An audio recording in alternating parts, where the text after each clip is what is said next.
Hello friends. इस video के अंदर मैं आपके साथ बात करूंगा कि मुथूट फाइनेंस और मन्नापुरम फाइनेंस के अंदर आज कमजोरी क्यों देखने के लिए मिली।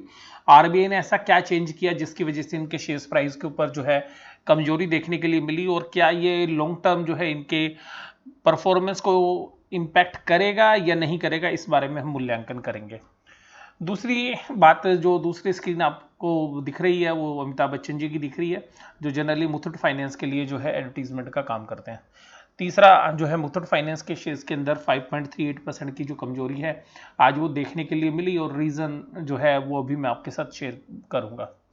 उसका देखिएगा, मुथूट फाइनेंस के जो शेयर है उसके अंदर अगर आप 5 ईयर्स के चार्ट के ऊपर अब देखेंगे तो कहीं पर आप देखिएगा ऐसा नहीं लगा कि इसमें वोलेटिलिटी नहीं रही। देखिए, ये शेयर्स के अंदर हमेशा वोलेटिलिटी रही है क्योंकि एनबीएफसी शेयर्स है, हाई बीटा सेगमेंट से रिलेट करता है। लेकिन अगर आप 5 ईयर्स की परफॉर्मेंस देखेंगे तो 5 साल के अंदर ये शेयर्स जो है 5 टाइम्स से भी ज़्यादा उसने रिटर्न्स दिए हैं। सिमिलर रिटर्न्स मुथूट फाइनेंस ने भी दिए, और अब देखिएगा मुथूट फाइनेंस का जो शेयर है, मुथूट फाइनेंस के साथ मन्नापुरम ने भी दी, और मन्नापुरम का फाइनेंस का जो शेयर है वो भी 2.79% जो है आज कमजोरी के साथ बंद हुआ। उसके बाद जो है इनका हम कंपैरिजन करेंगे कि मुथूट फाइनेंस और जो है मन्नापुरम फाइनेंस के बीच में, और देखिएगा मन्नापुरम फाइनेंस की जो वैल्यूएशन है उसकी भी बात करेंगे। तो देखिएगा यहाँ पर हम सबसे पहले जो है इनके बिजनेस मॉडल को समझने की कोशिश करते हैं। देखिएगा, मुथूट फाइनेंस का बिजनेस हो या मन्नापुरम फाइनेंस का बिजनेस हो, मेजरली इनका जो बिजनेस है वो गोल्ड लोन का बिजनेस है। ये दोनों प्लेयर पहले साउथ इंडिया के अंदर जो है काम करते थे, लेकिन जैसे जैसे देश के अंदर तरक्की बढ़ी, इंडिया में ग्रोथ बढ़ी, और गोल्ड का जो स्टोरेज है वो वर्ल्ड के अंदर हर जगह मिलता है, तो इंडिया भी जो है उसमें से एक प्रमुख जगह है। तो अल्टीमेटली ना केवल ये साउथ इंडिया में बल्कि जो है ऑल ओवर इंडिया बेसिस के ऊपर ये गोल्ड फाइनेंस का जो है काम करते हैं। तो देखिएगा, इनका जो बिजनेस है वो वास्तव में गोल्ड की वैल्यू के अगेंस्ट में ये लोन देते हैं। अब ये लोन देने के लिए सबसे पहली बात है कि पैसा कहाँ से लाते हैं, पहले सबसे पहली बात ये। तो देखिएगा, ये बैंक्स तो है नहीं, तो अल्टीमेटली ये जो पैसा रेज करते हैं वो जनरली बैंक्स के थ्रू करते हैं। तो जो हमारे यहाँ पे कमर्शियल बैंक्स हैं उनसे ये लोन लेते हैं। तो अगर ये कमर्शियल बैंक से लोन लेते हैं तो अल्टीमेटली बैंक को इंटरेस्ट भी पे करना पड़ता है। तो जनरली ये 8 to 10% के बीच में इनको जो है बैंक से फाइनेंसिंग मिल जाती है, लेकिन बैंक्स के रूल्स रेगुलेशंस इनको फॉलो करने पड़ते हैं। दूसरा, इनका जो फाइनेंस है वो आता है इनके खुद के अपने इंस्ट्रूमेंट्स को इशू करके।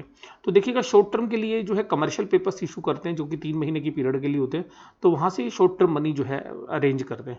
लेकिन इनको ज़्यादातर लॉन्ग टर्म कैपिटल की जरूरत होती है, तो ये लॉन्ग टर्म बोरोइंग्स जो हैं वो करते हैं एनसीडी के थ्रू, यानी कि नॉन कन्वर्टेबल डिवेंचर्स के थ्रू, जहाँ पर कि इनकी कॉस्ट 9% to 11% के बीच में आती है, सब्जेक्टेड टू मार्केट कंडीशन। और आज की डेट में तो क्योंकि ये जो कोविड के बाद जो है एनबीएफसी स्पेस स्पेन में है, तो इनकी जो कॉस्ट है वो थोड़ी सी बढ़ रही है, और एनसीडी जो है रेज करना बड़ी कंपनी के लिए तो आसान है, लेकिन ये जो मिड साइज की कंपनी है इनको थोड़े से चैलेंजेस हैं, लेकिन फिर भी ये कर लेती हैं। तो यहां से आता है इनके पास पैसा। अब ये पैसा क्या करते हैं, ये पैसा देते हैं उधार। अब जब ये उधार पैसा देते हैं तो ये गोल्ड लोन के अगेंस्ट देते हैं, यानी कि गोल्ड के अगेंस्ट।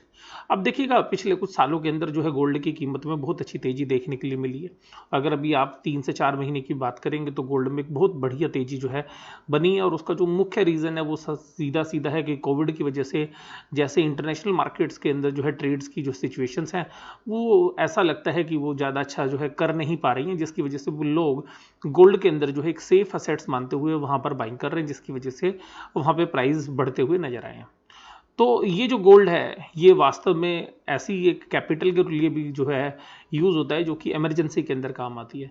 तो बहुत सारे लोग जो है गोल्ड से जो है बहुत अटैच्ड रहते हैं और वो गोल्ड को बेचना पसंद नहीं करते हैं, लेकिन उनको जब फाइनेंस की ज़रूरत होती है तो वो अपने गोल्ड को जो है गोल्ड फाइनेंस कंपनी के पास रख के आते हैं। तो वहाँ पे जब उनको पास रखते हैं, यानी कि उनको प्लेस करते हैं, तो देखिएगा वहाँ पर 75% of the value of gold loan जो है ये फाइनेंस कंपनियाँ दे देती है, यानी कि जो गोल्ड फाइनेंस के अंदर है। तो मान लीजिए अगर आपकी 1 लाख रुपए की गोल्ड की वैल्यू है तो 75,000 जो वैल्यू है वो वास्तव में लोन के रूप में मिल जाती है। तो जनरली ये जो है बोरोइंग्स जो है एक तरीके से ज़रूरतमंद व्यक्ति को मिल जाती है। और ये जो लेंडर्स हैं यानी कि जो गोल्ड फाइनेंसर्स हैं ये जो है इस तरीके से पैसा देते हैं। और यहाँ पे जो ये इंटरेस्ट चार्ज करते हैं 10% से ऊपर होते हैं, जनरली 12% टू 18% या इससे ज़्यादा भी चार्ज करते हैं। इसके अलावा कुछ प्रोसेसिंग फीस होती है। तो फिर भी देखिएगा इनके पास सेफ्टी के लिए गोल्ड होता है। तो ये जो बाकी अनसिक्योर्ड लोन्स है रिटेल सेगमेंट के अंदर उसके मुकाबले में ये लोन काफ़ी सुरक्षित माना जाता है। और इस तरीके की जो गोल्ड फाइनेंस कंपनियां हैं ये कंसंट्रेटेड जो है गोल्ड के बिजनेस पे होती हैं, जबकि बैंक के जो बिजनेसेस हैं वो चारों तरफ फैले होते हैं।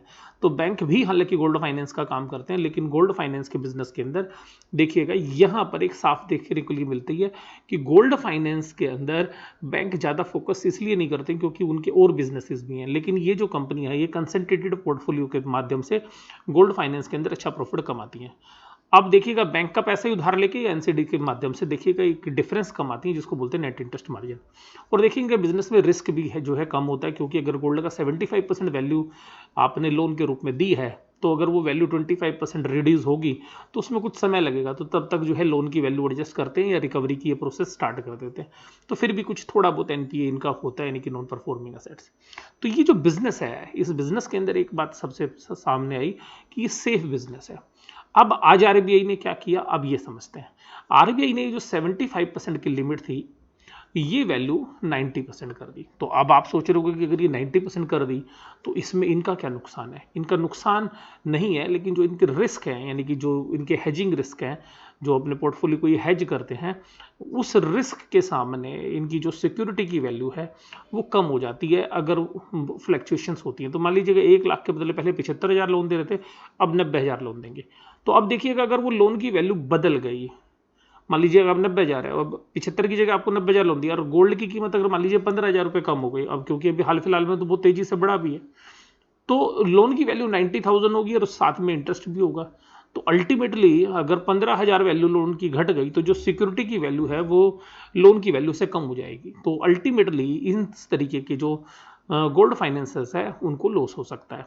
लेकिन देखिएगा मैं अब इस इशू को आपके साथ जो है 2 तरीके से एनालिसिस करता हूँ। देखिएगा पहला एनालिसिस ये है कि इन गोल्ड फाइनेंसर्स के लिए पहला फ़ायदा ये है कि ज़्यादा अमाउंट का लोन दे पाएंगे, ये भी आप बात समझिएगा।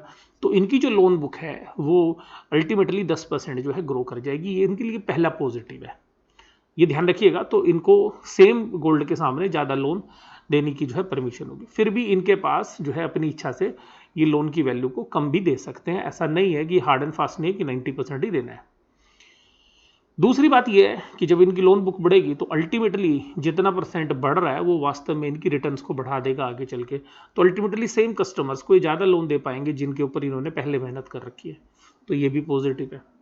रिस्क क्या है कि अगर गोल्ड के अंदर, क्योंकि गोल्ड के प्राइस अभी रिसेंट पास्ट के अंदर बहुत तेजी से बढ़ गए हैं, तो मार्केट पार्टिसिपेंट्स को लगता है कि अगर वो प्राइस घटेंगे तो इस तरीके की जो कंपनीज हैं उनको भारी नुकसान हो सकता है। तो देखिए ये रिस्क तो है, मैं इस बात से मना नहीं करता, बट मुझे नहीं लगता कि रिस्क बहुत ज़्यादा बड़ा है, क्योंकि ये कंपनियां बहुत अच्छे से जो है इस चीज़ को मैनेज करती है और पहले भी करती आई है।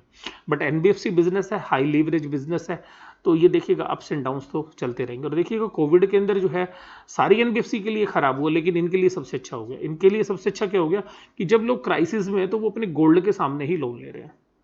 और दूसरी बात क्या है कि जो बैंक्स हैं वो अब इस बात की तरफ फोकस कर रहे हैं, क्योंकि बैंक जो अनसिक्योर्ड लोन देते थे या क्रेडिट कार्ड पे लोन देते थे तो उनको भी ये बात समझ में आ रही है कि गोल्ड फाइनेंस के बिजनेस के अंदर जो है पैसा बन सकता है। तो अल्टीमेटली और बैंक के पास लिक्विडिटी पड़ी हुई है और बैंक चाह रहे हैं कि सिक्योर्ड लोन ज़्यादा से ज़्यादा बांटे जाए। तो जो बहुत बड़े बैंक हैं उन्होंने भी यहाँ पे पिछले 15-20 दिनों के अंदर जो है ये कवायद भी शुरू की है कि वो जो है गोल्ड फाइनेंस के बिजनेस में भी थोड़ा सा एक्सपेंशन किया जाए, और ऐसे वो प्रचार भी कर रहे हैं। तो वहाँ पर वो लोग भी 90% दे सकते हैं और उनके पास क्लाइंट होता है तो उनके पास बैंक के अकाउंट भी होते हैं और उनकी कुछ और भी सिक्योरिटी होती है, तो बैंक थोड़ा सा ज़्यादा अच्छे तरीके से इनको compete कर सकता है। तो एक कंपटीशन वाला जो केस है वो भी जो है ये जो है फेस कर सकते हैं। हालांकि देखिएगा बैंक ने बहुत बार कोशिश की है इस तरीके के गोल्ड फाइनेंसर को कंपटीशन देने की, लेकिन वो हर बार क्या होता है कि जब चीज़ें नॉर्मल होती है तो वो अपने मेन बिजनेस की तरफ फोकस करने लगते हैं। तो देखिएगा चाहे मुथूट फाइनेंस की बात करें आप या मन्नापुरम फाइनेंस की बात करें, और इसके बाद IIFL गोल्ड लोन भी है, ये भी काफ़ी जो है एग्रेसिवली काम कर रहे हैं। तो हालांकि आज की डेट में लीडरशिप पोजीशन में मुथूट फाइनेंस और मन्नापुरम फाइनेंस ही है। तो ये दोनों जो गोल्ड फाइनेंसर हैं ये देखिएगा कुछ चैलेंजेस तो ये फेस कर रहे हैं, बट मुझे नहीं लगता कि इनके शेयर प्राइस में बहुत बड़ी करेक्शन होगी। देखिएगा मार्केट में जो करेक्शन होगी उसके साथ इनके शेयर प्राइस में भी करेक्शन होगी। और दूसरी बात है, इनके शेयर प्राइस काफ़ी चल चुके हैं, तो देखिए कि नॉर्मल प्रॉफिट बुकिंग भी आती है तो हम लोग जो है अक्सर घबरा जाते हैं। तो देखिएगा जो मार्केट के सिस्टमेटिकल रिस्क हैं वो रहेंगे, उस बात से मैं मना नहीं कर रहा। दूसरी बात है, मार्केट में जिस तरीके से और शेयर्स में करेक्शन होती है वो इनके अंदर भी होगी।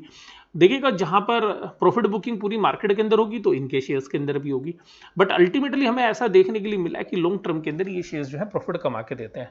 तो आइएगा अब बात करते हैं पूरी न्यूज़ के ऊपर।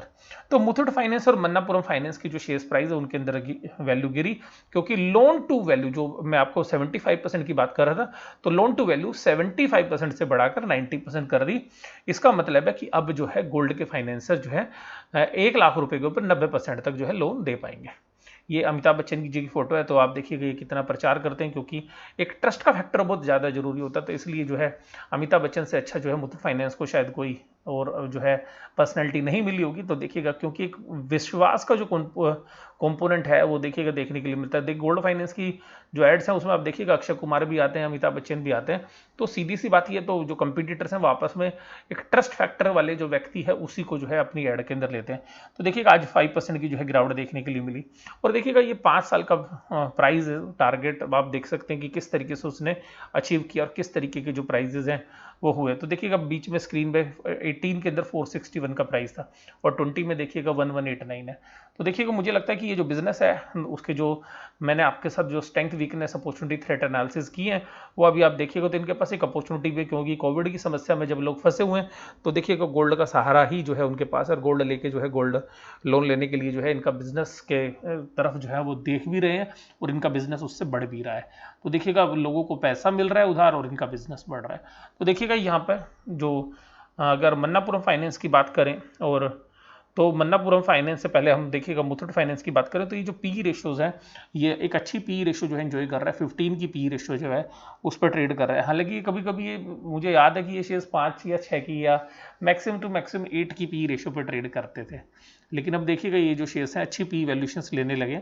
और मन्नापुरम फाइनेंस भी देखिएगा 154 के जो प्राइजेज हैं उन पे चल रहा है, और ये देखिएगा इसमें गिरावट थोड़ी कम देखने के लिए मिली। ये देखिएगा पीयर कंपैरिजन मैं आपके साथ कर रहा हूँ, ये ध्यान से देखिएगा, ये सबसे ज़्यादा इंटरेस्टिंग है और इसको समझिएगा।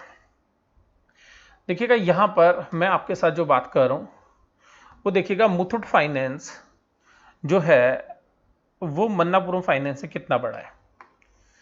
मार्केट कैपिटलाइजेशन के मामले में देखिएगा तो ये 47 का है, ये 47718 का है, जबकि मुथूट फाइनेंस 13083 करोड़ की मार्केट कैप है, यानी कि ये है 3.64 की वैल्यूएशन। और रेवेन्यूज के मामले में आप देखेंगे कि जहां पे सेल के मामले में वो इतना बड़ा नहीं है 9673, अगर 5804 से अगर आप डिवाइड करेंगे तो आप पाएंगे कि ये वैल्यू केवल 1.66 है, यानी कि मार्केट में तो वैल्यू आप 3.64 दे रहे हैं, जबकि मुथूट फाइनेंस जो है मन्नापुरम के सामने सेल केवल 1.66 टाइम कर रहा है। इसी तरीके से अगर प्रॉफिट की बात करें तो प्रॉफिट की भी बात करें तो 3156 डिवाइडेड बाय 1576, तो देखिएगा ये भी जो है 2 टाइम्स है। तो क्योंकि इसके जो मार्जिन है मुथूट फाइनेंस के थोड़े से ज़्यादा है। और देखिएगा रिटर्न ऑन इक्विटी के मामले में देखेंगे तो मन्नापुरम फाइनेंस की जो है रिटर्न ऑन इक्विटी जो है मुथूट फाइनेंस से ज़्यादा है। मार्जिन्स देखिएगा मुथूट फाइनेंस के ज़्यादा हैं, मन्नापुरम के कम है, जिसकी वजह से जो है मार्केट वैल्यूएशंस के अंदर गैप भी नजर आ रहा है। देखिएगा इसको पी रेशियो 15 टाइम्स की मिल रही है और मन्नापुरम को 8.35 की मिल रही है। प्राइस टू बुक वैल्यू में मुथूट फाइनेंस महंगा है, मन्नापुरम फाइनेंस सस्ता है 2.14। अगर मुझे इन दोनों में शेयर्स में से कोई लेना हो, मेरे पर्सनल पोर्टफोलियो में नहीं है और ना अभी हाल फिलहाल में इन प्राइसेस में मेरा लेने का मन है, ये मैं आपको डिस्क्लोजर के रूप में बता दूं। लेकिन अगर कोई व्यक्ति अगर अपने लॉन्ग टर्म पोर्टफोलियो के अंदर इस तरीके के शेयर्स को रखना चाहता है तो मुझे लगता है थोड़ी करेक्शन के बाद जो है खरीदना चाहिए। और दूसरी बात, दोनों में अगर पसंद या नापसंद की बात करूं तो देखिएगा मुझे मन्नापुरम फाइनेंस ज़्यादा पसंद है। मन्नापुरम फाइनेंस जो है मुझे ज़्यादा पसंद है क्योंकि वैल्यूएशन का कंफर्ट मन्नापुरम में है, और जो लोग इन्वेस्टेड हैं उन लोगों को ये बात पता भी चल रही होगी। तो जो लोग देख रहे होंगे जिनके पास मन्नापुरम का फाइनेंस है या मुथूट फाइनेंस है, दोनों शेयर अपने आप में अच्छे, लेकिन अगर दोनों का कंपैरिजन किया करें तो मन्नापुरम जो है मुझे बेहतर स्टॉक लगता है as compare to Muthoot finance. बेशक से जो है मुथूट फाइनेंस के मार्जिन ज़्यादा हैं, लेकिन अगर आप बाकी सारी वैल्यूएशंस को देखेंगे, वैल्यूएशन पैरामीटर्स में और कंपेरेटिव एनालिसिस अगर आप करेंगे, तो जो मन्नापुरम फाइनेंस जो है यहाँ पे बाजी मारता है। आपको ये वीडियो कैसी लगी जरूर से जरूर आप मुझे कमेंट बॉक्स में बताइएगा। वीडियो देखने के लिए धन्यवाद। Thank you very much.